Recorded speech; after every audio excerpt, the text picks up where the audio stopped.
Steven Spielberg loves making movies for those conspiracy theories that have yarns going from each side of their rooms, connecting UFO sightings, Area 51, and government cover-ups. And honestly, I love that about him. Nobody does aliens like Steven Spielberg. But after all these years, the question remains, does he even still have it?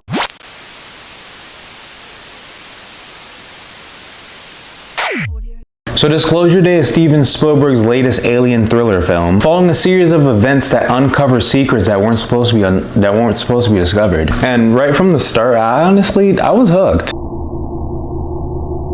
So the biggest strengths here is honestly the cast. Emily Blunt was absolutely phenomenal in this film. Watching this movie, I kept thinking, I'm like, damn, Emily Blunt is really showing us why she's one of the best actresses we have today. Every scene she's in feels believable, and she honestly does carry this movie. And the villain in this movie, he was honestly interesting, slightly one-dimensional, but I did enjoy him. He felt extremely heartless. And there's a plot device in this film, which you can see in the trailer, not trying to even spoil anything, but it was actually an interesting plot device that was very menacing seeing the villain use. And visually, this movie actually did look cool. Steven Spielberg always gives us movies that actually look beautiful, because there were little shots in this film that did remind me of why Steven Spielberg is still kicking ass today. And then we have John Williams. He was a composer for this film. Great composer. He's been composing movies for decades now. The score constantly reminded me about E.T., Harry Potter, Star Wars, and even 1978 Superman. It just reminded me about all the things that I watched growing up. And spinning back to the cast, Colman Domingo's in this film, and granted he's not in this film that much, but every time he was on scene, his dialogue, his presence was very cool too. He's one of these actors that every time I see him in something, I'm excited because he does end up crushing it. But when there's good, there's bad, and we'll talk about that. You guys are probably questioning how come the what worked was so short, and yeah, you gonna see. This script was not working for me. This movie has great acting, it has great dialogue, and it has some good visuals and an interesting premise that could have expanded to something more. But the screenplay never really comes together as thoroughly as you'd expect. The opening had me completely invested. Like the first 20 to 30 minutes, I was locked in. But then the pacing started to slow down and get tremendously bad, and it never got back on its feet after that.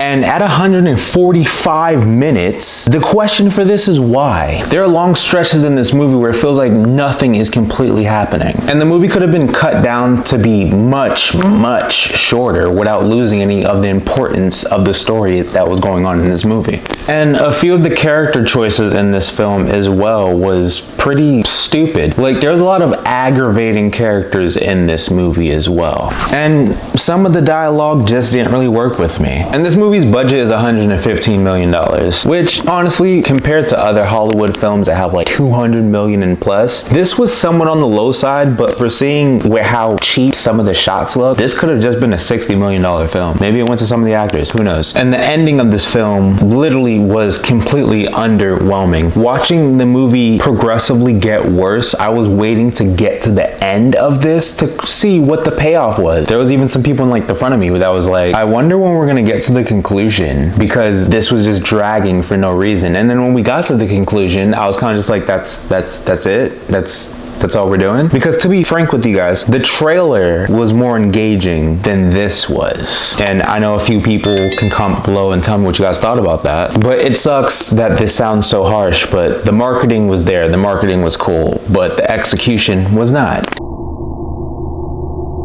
But if you're someone that's into alien stories and UFOs, and if you're someone that's went down that Area 51 rabbit hole at 2 a.m. in the morning, you guys know what I'm talking about. There's a good chance you'll get more out of this than I did. But if you're someone like me, who remembers a few years back that we planned to raid Area 51, this isn't really a new concept. We understand that there are aliens among us. We've seen this story before. And if you like Steven Spielberg, you will probably enjoy this because he is good with alien films, but like I said, this feels like one of his lesser loved films.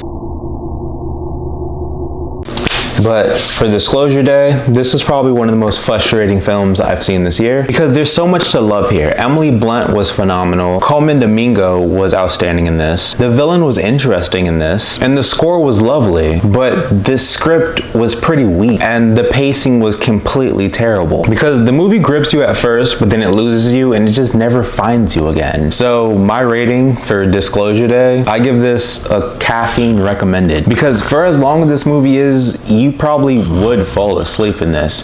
Because look, Project Hail Mary is like 15 minutes longer than this, and the pacing was amazing. Same thing with Masters of the Universe, like the pacing for that was astounding for being 2.5 hours as well. I don't know what's going on with this film, but if you guys have seen Disclosure Day, tell me what you guys even think about that. Or is there an alien movie that you guys actually do enjoy? Tell me down low in the comments. And if you like my vibe, comment below, like and subscribe. And as always, I'm James Hancock, signing off. Save it only for us.